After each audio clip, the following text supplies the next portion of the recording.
Morning guys, જય માતા, જય શ્રી કૃષ્ણ. કેમ છો બધા? મજામાં મજામાં છો? નાયતન મસ્ત મજાનો થઈ ગયો ફ્રેશ. ને અત્યારે તો વાગ્યા કેટલા વાગ્યા એને ખબર, એમ કે રોજની ટેવ હોય ને તો ઘડિયાળે નથી અત્યારે, પણ કાઢીએ ઘરે ફ્રેશ થવા આવ્યા હતા. ને વડુના ઘરે હતો તો ક્યાં વ્લોગ નહોતું ઉતારો ને ઉદાભાઈ દેખાતા નથી લાગતા, બાકી ત્યાંથી હોય ટીંગાયેલા. ને ક્રિકેટ રમીએ બધા શેરીમાં, તો ક્રિકેટ રમવા જવું હોય પણ આજે વ્લોગ જ નથી ઉતરો. એટલે અહીંયા ધાબે આવ્યો હતો, એટલે મીન્સ કે વાલ ફેરવવાનો હતો, મોટર ચાલુ કરવી હોય પાણી ભરવા. તો મેં કીધું વાલ ફેરવી નાખું. અને હવે તો થોડું ઘણું શું કહેવાય 99% સારું થઈ ગયું, પણ 1% થોડો ઘણો ફ્રેશ થઈ જાવ. મતલબ કે વોમિટ હવે કાંઈ થતું નથી, પણ દવા ઓલી કામ કરી ગયું, પીધી નહીં કાંઈ વાંધો ન આવ્યો એમ. તો હેઠે જાઓ ને 20 સોંગ ચાલુ છે, નાસ્તો કર્યો મસ્ત મજાનો. કાલ રાતે જે ચકરી લીધી છે એ ખાધી છે જોરદારની, એક નંબરે. હેઠે જાય ને તો કોપીરાઇટ આવી જાય, એટલે કેમ કે ગીત ચાલુ હોય ને હું સોંગ વગાડતો હોય એટલા માટે. ઉર્વેશ નથી નકર રાયડું નાખી સામે દેખાઈ જાય ને. આ ભાઈ નથી દેખાતા અહીંયા, નકર અહીંયાથી હમણાં રાયડું નાખે સામે ગલી પડ્યા હે. તો જાય ગાઈસ હેઠે, હમણાં મળીએ ઉર્વેશને. આપણે દેખાતો નથી લાગતો. અત્યારે નીકળાય, ભાઈને લઈને આવી ગયો ને ઘરે. મેં કેવો ભાઈને ને સંધ્યામાં સા આવ્યા તો 5-10 મિનિટ જ દેવું, બધા નથી દેવું, પછી નીકળી જવું. એમને જઈલાનો બહુ આગ્રહ છે, એટલે આગ્રહ કહેવાય, આગ્રહ છે પૂરો કરી દે. એમ કે બહુ ફોન આવી ગયા.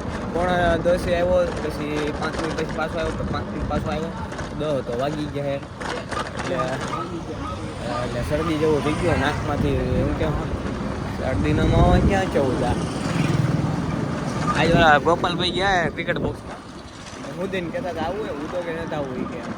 એ હવે 3-3:30 કરી દે, એટલે આખી રાત જ હોઈ જાય. પણ સવારે પાછું હું એમ હતો હેડ વસ્તી બેન કરી દે અહીંયા મોરો પીસી તો. અને ભાઈ એમ કે એમ કે નામ કરી નાખું પેલા કે નામ પેલા હેલમાં ને કે ગોપને મોરો થઈ જાય, આપવાનો થઈ જાય.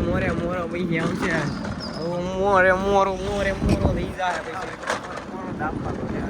પછી ભાઈ રહેલો બેઠો એમ ઘડી ભેડા પછી થાય એમ ખાવાનું કરીએ. ને સપ્તાહ તો સપ્તાહ 12-1 વાગ્યા લગન હાલતું આવી છે. કેમ કે કાલ તો ખબર ને તડાકા ને ભડાકા થતા, કાલે સબસ્ટેશનમાં તડાકા ને ભડાકા થતા, દીવા થતા હતા. કેમ કે 1.5 કલાક કાલે સપ્તાહ વાંચી જ નથી બાપુ, એટલે આજ તો બાપુ વધારે ખેંચ છે. બાપુ હમણાં નવા બાપુ બનેલા એવું લાગે મને તો. કે હું જઈ લો ને ઉદો ત્રણેય બેડા હતા, ત્યારે હું અમે વાત કરતા હતા. જૂની વાતો હતી, થોડી ઘણી એ વાત કરતા હોય, થોડી ઘણી દાદા વાતો એ કરતા હોય. અમે વાતો કરવાનું હોય અમારે. તો અત્યારે તો 11:30 થવા આવ્યા, 11:15 એવું થઈ ગયું. ઘરે પહોંચે એટલે 11:30 એવું થઈ જાય. ચાલે તો ઉદયભાઈ આખો ગેમ માર્યો, અમે બ્લોગ ઉતારો, પણ વાતોમાં હતા તો વાતોમાં એટલા મશહૂર હતા કે બ્લોગ ન હતો. અને આ ભાઈને અત્યારે મને પૂછે કે શું હાલે, મેં તો આખોથી ગેમમાં હું ના રહેતો. ત્યાં ગેમ રમતો ક્રિકેટ મળી. હવે રોજ મેચ જોતા હોય તો આજ ક્રિકેટ રમી શું છે ફોનમાં, નકર આમે રોજ રમી મળે. શું રમી મળે? રમી શું મળે? અહીંયા ક્રિકેટ વાળી ગેમ રમી ને મને પૂછે કે હવે હું હાલે. મેં હવે હું પૂછતો, મેં હવે તો અમે આપણે જઈએ છીએ ઘરે, ત્યારે પૂછે અમે બોલ નહીં કાલે રમી પડે એમ. ભાઈ એટલું જ, ભાઈ બીજું ક્યાં આવડતું નથી મીંડા.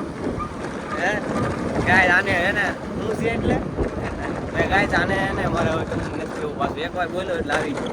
ગેસ ભાઈ ઘરે પહોંચી ગયો ને ભાઈ. અત્યારે તો કથા મને આજ તો મને લાગે મોડે લગ્ન આમ છે, 2 વાગી જાય. કેમ કે જન્મ નહીં પણ લગ્ન છે, એટલે કથા મને લગ્ન છે મતલબ કેવું હોય છે. અને ભાઈ બધું મેકી નામનો ભાઈ હોય ગયો, ફોટા શું કહેવાય કેરી બેરી બધું કેળા બેળા બધું ફળ ફ્રૂટ નામનો તો એ ગોઠવી દે. અને જાઓ હોવા. લગભગ તો આજનો વ્લોગ નાનો બન્યો છે એવું લાગે તો 2 દિવસનો વ્લોગ જોઈન્ટ કરવો પડશે, એડિટ કરવા 2 એટલે ખબર પડી જવાનું છે એવું છે. મને લાગે નાનો બન્યો, કેમ કે કાંઈ ગયો જ નથી. વ્લોગ એ પછી મોડેથી ચાલુ કર્યો. કાલથી એવો નિયમ લઉં છું કે વ્લોગ છે ને સવારથી વહેલથી ચાલુ કરી દે. ઉઠાઈ જાય તો નહીં, ઉઠી જ જાઉં છું. કાલથી સવારે જ વ્લોગ ચાલુ કરી દે. તો ગુડ નાઇટ. છીન ટપાક ડમ ડમ.